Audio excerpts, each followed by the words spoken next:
From एकॉन batch number offline batch 37 और हमारा batch शुरू हुआ था लास्ट ईयर 2022 में अक्टूबर में, मतलब 27, 28, 29 सितंबर को हमारा डेमो था। मुझे किसी ने गाइड नहीं किया था कि एकॉन जाना है, एकॉन जाके कोचिंग लेनी है, ऐसा कुछ। मेरे एक सीनियर थी कोई दी, उन्होंने बस ऐसे सिंपल बताया था, उनका एम्स गोरखपुर में हो रखा था, तो उन्होंने बोला कि एकॉन अच्छा है, बेस्ट कोचिंग है, तो आप तो वहाँ से ले सकते हो। तो मैंने सिंपली सोचा कि मैं एक बार डेमो लेकर आती हूँ, उसके बाद अगर मुझे अच्छा लगा तो मैं जाऊँगी, वरना तो उसे दिखा जाएगा। तो फिर मैं डेमो लेने आई और डेमो लेने के बाद मुझे इतना अच्छा और इतना मोटिवेटिंग फील हुआ कि मुझे लगा नहीं यार, मतलब कि यही करना है, मतलब। तो फिर मैंने यहाँ पे ज्वाइन किया। उसके बाद में जैसे जैसे सर ने बताया, सर की गाइडेंस के अकॉर्डिंग सारी पढ़ाई उसी अकॉर्डिंग करी। सर ने बोला ये वाली बुक लो, अब ये स्टार्ट करो, इतने क्वेश्चंस करो और इतने पेपर एक दिन में करो या 2 दिन में करो, मतलब सर ने जैसा बताया मतलब वही शेड्यूल रखा अपना। और हाँ ठीक है, बाकी कुछ चीज़ें हमें खुद भी पता होती है कि हमें किस तरीके से पढ़ना है, क्या करना है, क्योंकि अगर हम 500 क्वेश्चन करने हैं, हम नहीं कर पाए, पर इसका मतलब ये नहीं कि हम कुछ भी नहीं करेंगे। मतलब कि आपको फिर भी कोशिश करना है कि आप ऐसा ना हो कि कोई दिन आपका ऐसा जाए कि आपने पढ़ाई नहीं करी। अगर मेरा ये था कि मैं किस दिन नहीं पढ़ती थी ना, मैं बहुत गिल्ट में जाती थी कि यार आज मैंने पढ़ाई नहीं करी। मेरे को बहुत ऐसा लगता था कि मैंने क्यों नहीं पढ़ा। मैं 10 क्वेश्चन करके सोऊं, 50 क्वेश्चन, 100 क्वेश्चन, तो मैं ज़रूर पढ़ती थी। और नर्सिंग में जैसे कि कोई अपनी मर्जी से नहीं आता, मैं भी अपनी मर्जी से नहीं आई थी। 12th में मेरे बहुत कम मार्क्स थे, तो उसके बाद फिर किसी ने, मतलब मेरी फैमिली में मेरी मामी जी वो नर्सिंग में है, तो उन्होंने मेरे को गाइड किया कि नर्सिंग कर लो, अच्छा ऑप्शन है, तो नर्सिंग कर ली। नर्सिंग के बाद हमेशा से मैं अपने घर की एक एवरेज स्टूडेंट रही हूँ जिसको कभी कोई ट्रॉफी नहीं मिली है। मतलब कि एक एवरेज स्टूडेंट होता है जो मिड में हमेशा बैक बेंचर होता है, ठीक है। बाकी हाँ, ये कि कभी फेल नहीं हुई हूँ, इतना था। बट फिर अभी मैं ये कह सकती हूँ कि मैं अपने घर की वो पहली बच्ची हूँ, पहली चाइल्ड हूँ जिसकी गवर्नमेंट जॉब लगी है। तो मतलब एक होता है, एक प्राउड एक अपना आप में होता है। अगर मैं कोई एक पेपर क्लियर करती ना, तो मुझे ऐसा लगता कि यार ठीक है, ये मेरी खुद की सेल्फ स्टडी है, मेरी खुद की मेहनत है। पर जब मेरे को दिखता है कि मेरे 4-5 पेपर एक साथ निकले हैं, तो दिखता है कि नहीं यार, एकॉन का एक बहुत बड़ा रोल है मेरी जर्नी में। अगर एकॉन नहीं होता ना, तो 5 महीने और 6 महीने के एकॉन की कोचिंग के दौरान पेपर निकालना एक बहुत बड़ी बात है। क्योंकि वो बच्चा जो एवरेज स्टूडेंट रहा है अपनी हमेशा स्कूल और कॉलेज में, और वो 5-6 महीने में एक गवर्नमेंट एग्जाम, एक कॉम्पिटिटिव एग्जाम अगर निकाल रहा है, तो ये अपने आप में बहुत बड़ी बात थी मेरे लिए। फिर उसके बाद फिर आगे और एग्जाम्स दिए तो अभी मैं यहाँ खड़ी हूँ ना, तो 4-5 एग्जाम क्लियर करके मैं यहाँ खड़ी हूँ। तो बाकी तो मैं यही बोलूँगी कि मैं अगर अपनी तरफ से बोलूँ कि ऐसे पढ़ना है, ऐसे पढ़ना है, ऐसा कुछ नहीं है, सब अपने हिसाब से ही पढ़ते हैं। बाकी हाँ, जैसे सर बोलते हैं, सर की गाइडेंस मैंने फॉलो किया है, तो मैं यही बोलूँगी सर की गाइडेंस आप लोग भी फॉलो करें। तालियां बजाएंगे।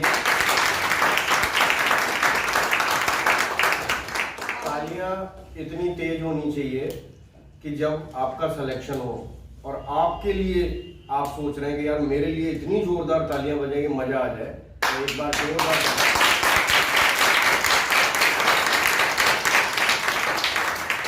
क्योंकि आने वाले समय में आप भी यहाँ खड़े होंगे और आने वाले बैचेस को आप भी ऐसे ही बता रहे होंगे अपनी जर्नी, और ये होगा।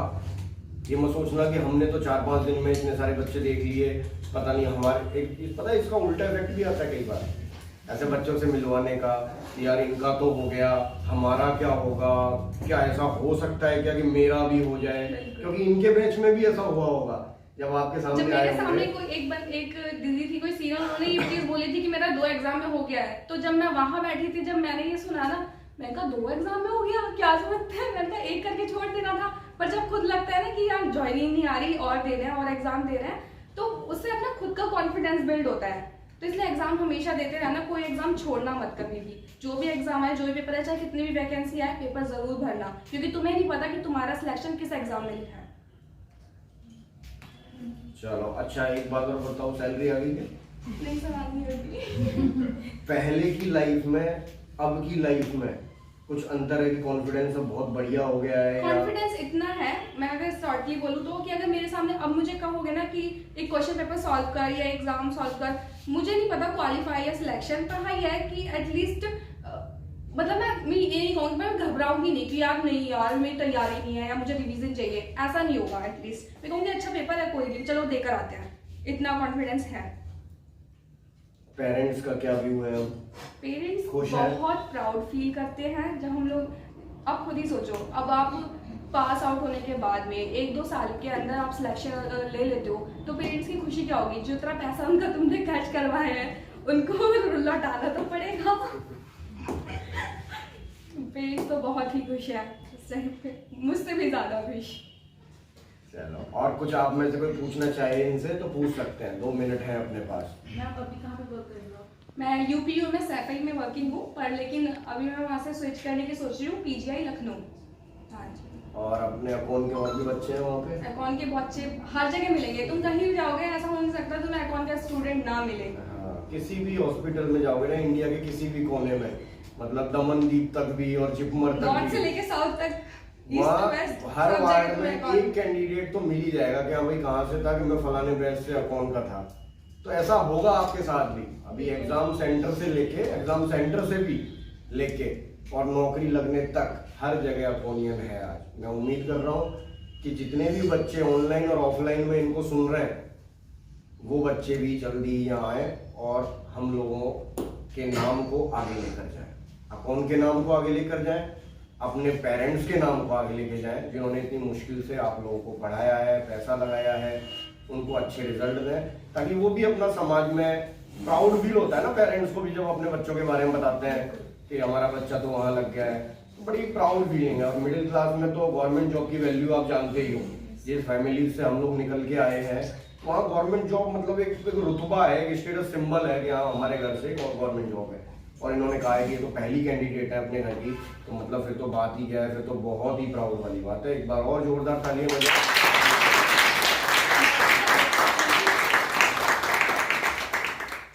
ऑनलाइन वाले बच्चों को मैं बताना चाहूंगा कि एक ऐसी ट्रॉफी होती है हमारे पास जिसपे लिखा हुआ है बेस्ट अकोनियन। इसका मतलब ये नहीं है कि आप लोग बेस्ट नहीं है, इसका मतलब ये है कि सारे बेस्ट में से एक जो बेस्ट अकोनियन है वो आज इस ट्रॉफी को लेगा। और मैं उम्मीद कर रहा हूं कि अकोन के इतने सिलेक्शन हो कि ये ट्रॉफियां कम पड़ जाएं, इतने सिलेक्शन हो हर बैच से कि ये ट्रॉफीज कम पड़ जाएं और आप लोग अपनी मंजिल तक पहुंचे। ये आपको आपके स्ट्रगल को याद दिलाएंगी। अब आज के बाद जब जब इनकी नजर घर में रखे हुए इस ट्रॉफी पे पड़ेगी, इनको 37 बैच याद आ जाएगा। वही 6 महीने वही अशोकनगर के गंदगी में घूमना और वही मोमोज खाना और वही बीमार पड़ना, वही चाय पीना। अभी आप लोग भी धीरे धीरे आ जाओगे ट्रैक पे, लेकिन उतनी ही जबरदस्त मेहनत करके और रिजल्ट निकालना। हम प्राउड फील करते हैं ऐसे स्टूडेंट पे और हम उम्मीद करते हैं कि ऑनलाइन और ऑफलाइन से ऐसे बहुत सारे बच्चे आएंगे। Thank you. और